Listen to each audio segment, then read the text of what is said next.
अभिनेतीतर्फे आयोजित केलेल्या रानभाजी या स्पर्धेत मी सहभाग घेतला असून माझे नाव ज्योती मनोहर खंदे.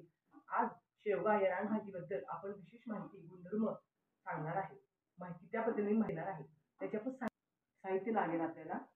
पहिला अर्थातच ही शेवग्याची कोवळी पाने मी स्वच्छ धुवून निवडून चिरून घेतली आहे. खूप चिरायचं नाही, चिरल्याने यातले लोह सत्व कमी होतं, त्यामुळं हे खूप चिरायचं नाही, बारीक मोठं मोठं चिरायचं आहे. हे शेवगा, तेल, जिरे, शिजवून घेतलेली डाळ कुठली पण चालते आपल्या इच्छेनुसार, आवडीनुसार, मुगाची, तुरीची किंवा मसूरची, कांदा, हिंग, थोडे अख्खेची असलेले शेंगदाणे, लसूण, मीठ, हिरवी मिरची. करूया. सर्वप्रथम तेल तापवून घेऊया. अर्थात मी लोखंडी कढई घेतली आहे. त्यातले आयर्न मिळतात लोखंडी कढईमधून, त्यामुळे मी लोखंडी कढई ठेवलेली आहे गॅसवरती. आपल्याला त्यातनं आयर्न लोह वगैरे मिळतं. सर्वप्रथम तेल तापल्यानंतर जिऱ्याची फोडणी द्यायची आपल्याला. जिरे तडतडल्यानंतर अर्थात मिरची टाकायची आहे, लसूण टाकायचं आहे. लसूण टाकल्यानंतर हिंग टाकायचं आहे. नंतर कांदा टाकायचा आहे. परतून घ्यायचं. कांदा थोडा परतून घ्यायचा आहे. आपल्याला लाल कलर आला पाहिजे कांद्याचा, तांबूस लाल.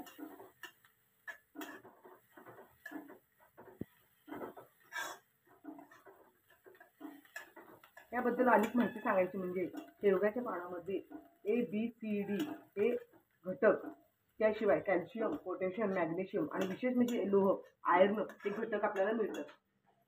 विशेष करून मधुमेहासाठी भाजी खूप उपयुक्त आहे.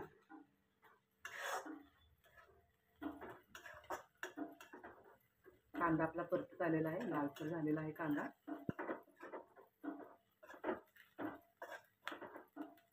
या शेवग्याच्या पानांची जसं आपण सूप पण करू शकतो. आपण पानाचं सूप करू शकतो, शेवग्याच्या शेंगाचे सूप करू शकतो.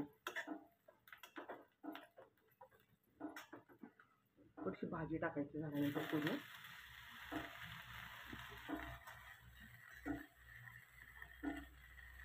भाजी खूप परतायची नाही आहे, थोडीशी परतायची आपल्याला भाजी.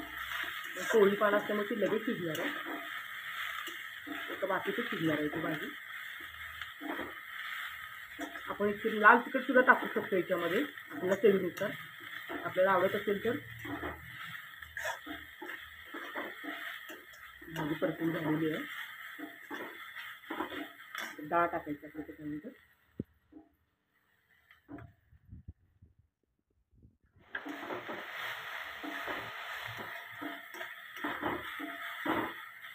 त्यानंतर मीठ टाकायचं चवीनुसार.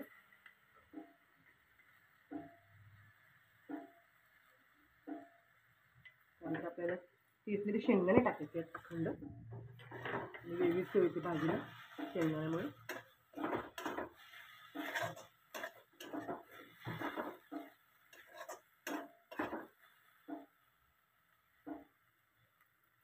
थोडंसं पाणी लागेल आपल्याला.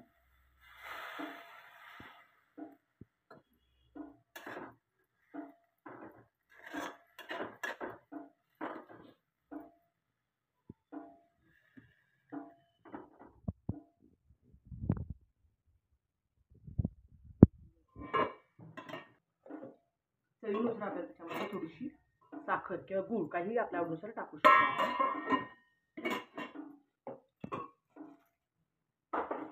अशी भाजी खूप उपयुक्त, छान आणि चवीला सुद्धा एक नंबर लागते. ज्यात भरपूर गुणधर्म आहेत शेवग्याच्या भाजीमध्ये. सहज उपलब्ध होते, पावसाळ्यात सगळीकडे मिळते.